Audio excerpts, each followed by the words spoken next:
Olá! Hoje irei apresentar um pouco sobre algumas generalidades acerca do tecido nervoso, responsável por formar o sistema nervoso.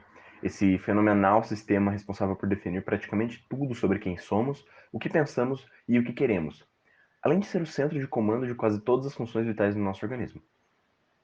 Os tópicos que serão abordados serão uma introdução básica do sistema nervoso, células que participam do tecido, o conceito de sinapse e como ela funciona, o que é e como ocorre a mielinização e aplicações clínicas do assunto. Começando pela introdução, vamos falar sobre suas funções. O sistema nervoso é o responsável pela percepção do mundo ao nosso redor, a partir dos nossos sentidos, seja por tato, olfação, audição, paladar ou visão.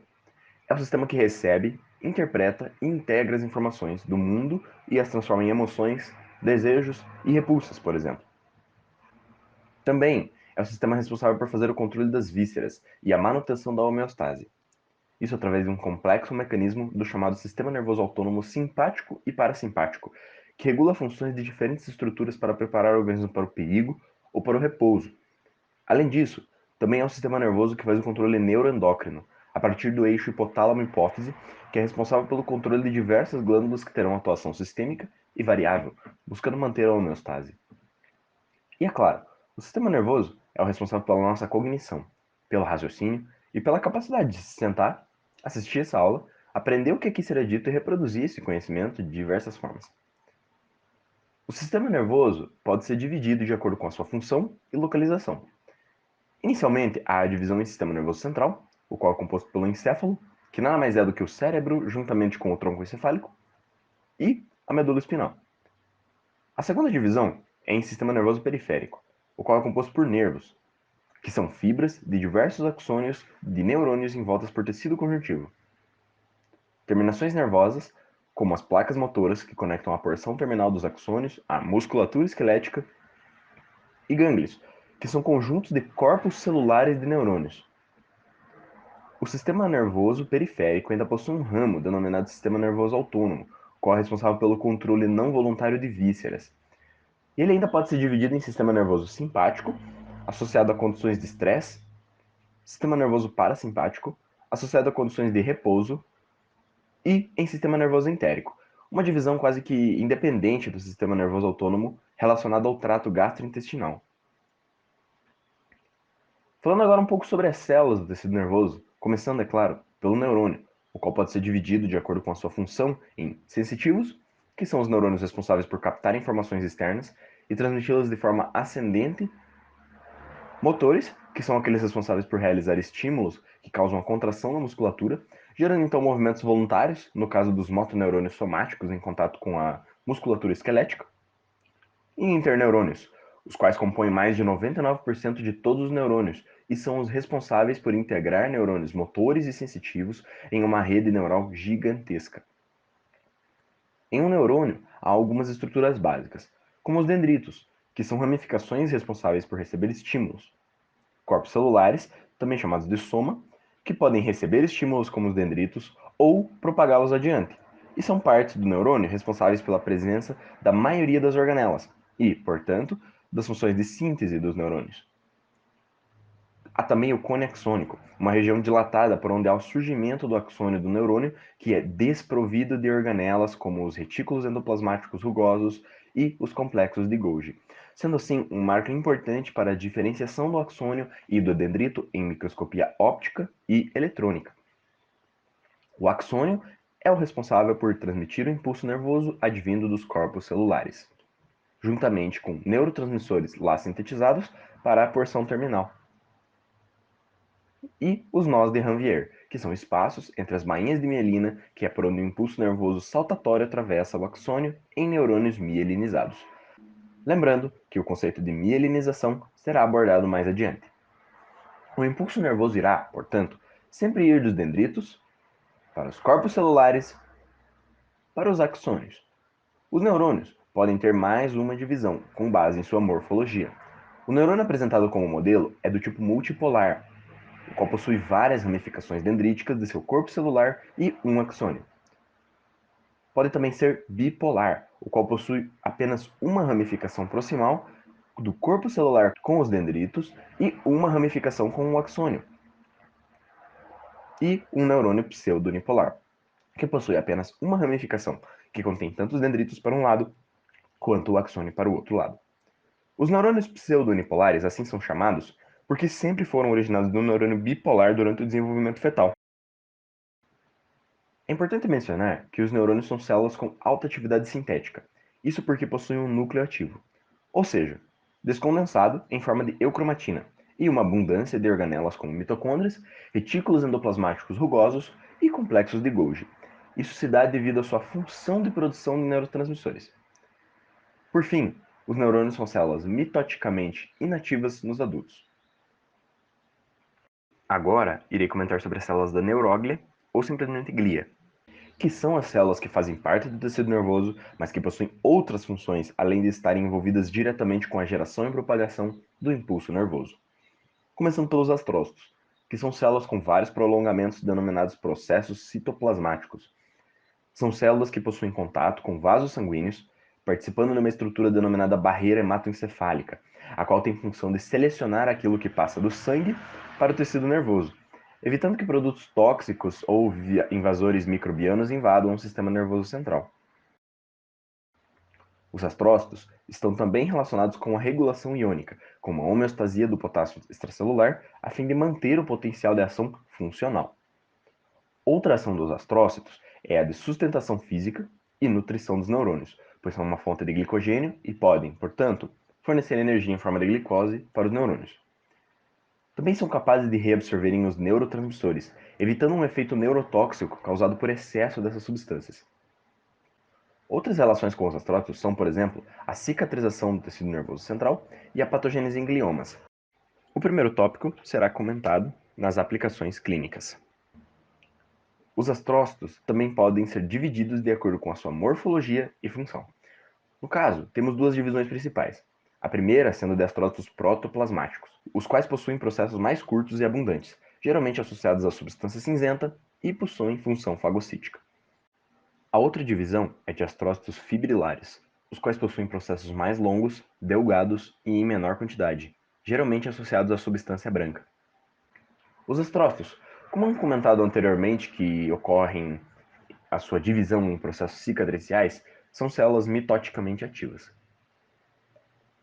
Seguindo com as células, temos agora os oligodendrócitos, também chamados de células satélites, que são os responsáveis pelo processo de mielinização, o qual será comentado mais adiante, mas apenas no sistema nervoso central. São células que estão presentes ao redor de corpos celulares ou em fileiras próximos aos axônios. Podem também ser divididas em três classes, dependendo de sua fase de maturação: claros, médios e escuros, sendo que em adultos a predominância do tipo escuro. Como são células que param de se dividir após o início da mielinização, não são mitoticamente ativas e surgem a partir de células-tronco durante toda a vida. Continuando agora com as células de Schwann, ou lemócitos, são células muito parecidas com os oligodendrócitos, pois possuem a mesma função de mielinização, porém agora no sistema nervoso periférico e não mais no sistema nervoso central. São um pouco diferentes na forma com que fazem o processo de mielinização e também são responsáveis por guiar a regeneração tecidual no sistema nervoso periférico. O penúltimo grupo de células das quais vou comentar é a micróglia, as quais são células fagocíticas, representando as células de defesa do tecido nervoso, que são derivadas, além de tecidos embrionários neurais, de tecido sanguíneo. São células ativas em infecções, capazes de se replicarem e aumentarem sua quantidade, sendo, portanto, mitoticamente ativas. E por último, mas não menos importante, as células ependimárias ou ependimócitos. Aqui vemos uma fotografia de microscopia óptica corada com hematoxilina e eosina. São células responsáveis pelo revestimento dos ventrículos e do canal da medula espinhal do sistema nervoso central, formando um epitélio do tipo cuboide ou colunar baixo, além de possuírem cílios e microvelocidades. São células também capazes de se especializarem em produzir o líquido cefalorraquidiano, que é um fluido corporal presente apenas no espaço subaracnoide do cérebro e na medula espinhal. Os epidemócitos produtores de líquido cefalorraquidiano são denominados de plexo coroide. Agora que já conhecemos as células do tecido, abordarei a função fisiológica do tecido nervoso, falando sobre a sinapse. Para entendermos o processo da sinapse, é crucial sabermos como funciona o potencial de ação e a propagação do impulso nervoso. Inicialmente, as células de praticamente todos os tecidos, inclusive do tecido neural, fazem uma diferença proposital nas cargas entre o meio intracelular e o meio extracelular, a partir da passagem de íons por canais presentes na membrana, deixando uma quantidade maior de sódio e cálcio no meio extracelular e uma quantidade maior de potássio no meio intracelular. Assim, a carga interna fica negativa comparada com a carga externa da célula. Nessa imagem, podemos ver como ocorre a despolarização que gera um potencial de ação.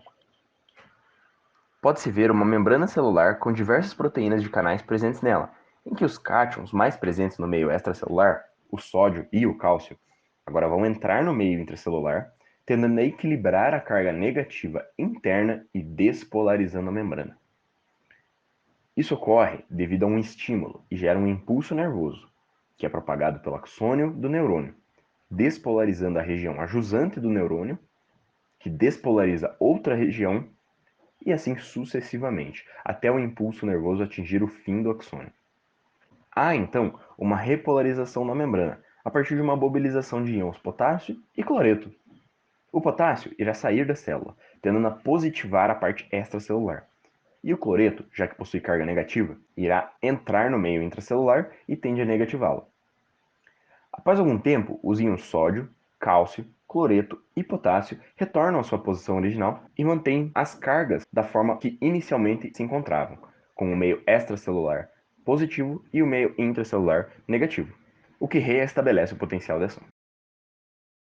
Agora que sabemos como o impulso nervoso ocorre e se propaga, vamos ver algumas considerações sobre a sinapse. Primeiramente, a sinapse caracteriza-se por ser uma conexão entre um axônio e outro axônio, denominada axoaxônica, um axônio e um corpo celular, denominada axossomática, ou entre um axônio e um dendrito, chamada de axodendrítica, a qual pode ocorrer entre um axônio e um espinho dendrítico, estrutura relacionada com a memória e o aprendizado. Dessa forma, pode-se dizer que a sinapse é uma conexão entre o axônio pré-sináptico e alguma estrutura, e não necessariamente o dendrito, do neurônio pós-sináptico. Pode ter natureza química, o que é muito mais comum nos mamíferos e será nosso foco de estudo, assim como pode ter natureza elétrica, mais comum em invertebrados e análogo às junções gaps nos sincícios das células cardíacas. Entenderemos agora como funciona uma sinapse a partir dessa figura, determinando o que cada número e cada letra significa. Começando então pela letra A, em que temos um neurônio pré-sináptico, o qual será responsável por enviar o sinal do estímulo nervoso adiante. Em B, temos o neurônio pós-sináptico, que irá receber esse mesmo sinal advindo do neurônio A. No número 1, há uma mitocôndria, organela muito presente devido à alta demanda energética para, por exemplo, suprir as proteínas de canal sódio e potássio ATPase nas membranas. Já no número 2, temos uma vesícula, que contém um neurotransmissor, que é o conteúdo a ser liberado, e que já fica preparado para ser liberado antes mesmo do impulso nervoso percorrer o axônio. Em 3, há a presença de um receptor pré-sináptico, o qual pode receber um estímulo ou inibição da liberação do neurotransmissor por diferentes fontes. No número 4 é apresentada a fenda sináptica, pois em sinapses químicas, que é o foco do nosso estudo, não há contato entre os neurônios, já que o neurotransmissor é liberado e captado na fenda sináptica. O próximo número indica um receptor pós-sináptico, em que o neurotransmissor irá se ligar e realizar algum tipo de resposta intracelular, que pode variar dependendo do neurotransmissor e do receptor em questão. Já em 6, há um canal de cálcio voltagem dependente, cuja importância está em que este é o responsável por estimular a liberação do neurotransmissor, pois assim que o estímulo nervoso atingi-lo, por ser voltagem dependente, este irá ser ativado e permitir a entrada de cálcio, que estimula a liberação do conteúdo nas vesículas, que já está pronto para a exocitose. O número 7 representa uma vesícula liberando seu conteúdo na fenda sináptica. E por fim, o número 8 apresenta um transportador de membrana, que é necessário para restabelecer o potencial de ação e o equilíbrio iônico desejado nessa porção do neurônio. Agora que já conhecemos o básico sobre a sinapse, vamos ver alguns dos principais neurotransmissores e suas respectivas funções. Começando então pela acetilcolina, que é um neurotransmissor que atua na junção neuromuscular, estimulando a contração da musculatura esquelética, e também atua em células cardíacas e musculares lisas, estimulando a redução da frequência cardíaca e o relaxamento da musculatura lisa, respectivamente. A epinefrina e a norepinefrina são os próximos neurotransmissores da lista, com uma função de atenuarem a transmissão sináptica no sistema nervoso central e nos músculos lisos. A dopamina possui efeito semelhante à epinefrina e norepinefrina, pois todos são considerados catecolaminas.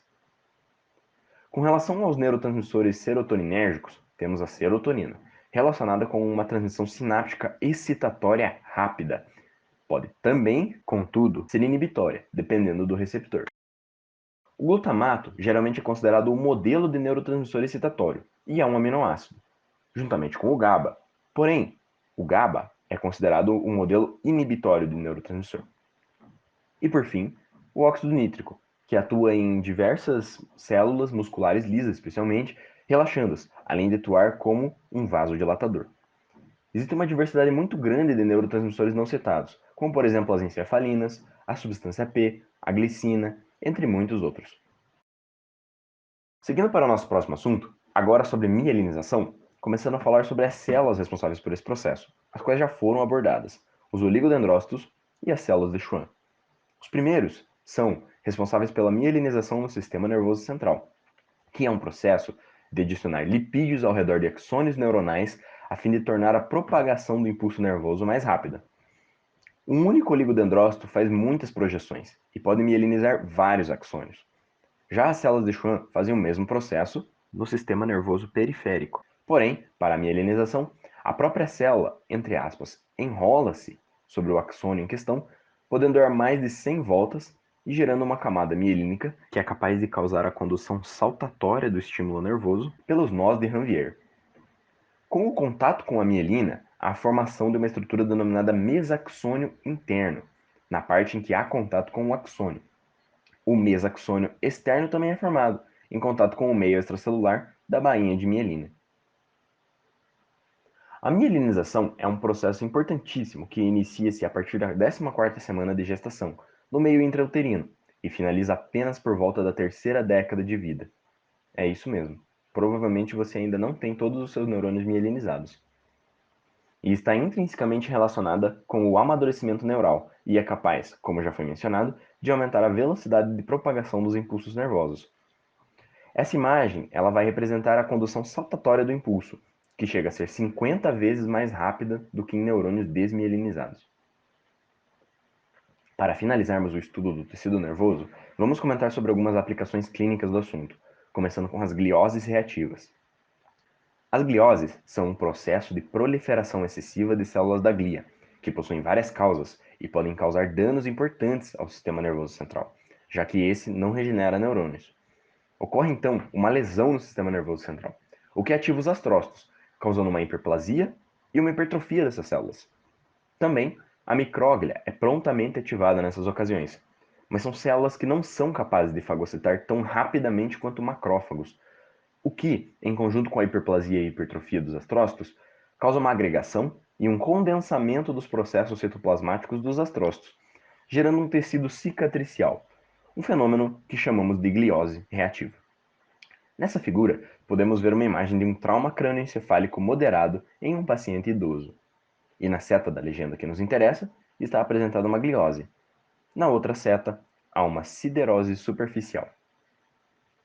Outra aplicação clínica importante a qual iremos comentar é sobre as doenças desmielinizantes, em que ocorre um dano à bainha de mielina, o que vai posteriormente causar uma diminuição ou até mesmo perda de propagação de impulsos elétricos, causando problemas neurodegenerativos, que estão relacionados com a perda de função no sistema nervoso, como problemas nos órgãos sensoriais, a exemplo de perda de visão, sintomas motores e somestésicos, como paralisia e parestesia, ou sintomas como a perda de controle visceral, a exemplo da incontinência fecal e urinária.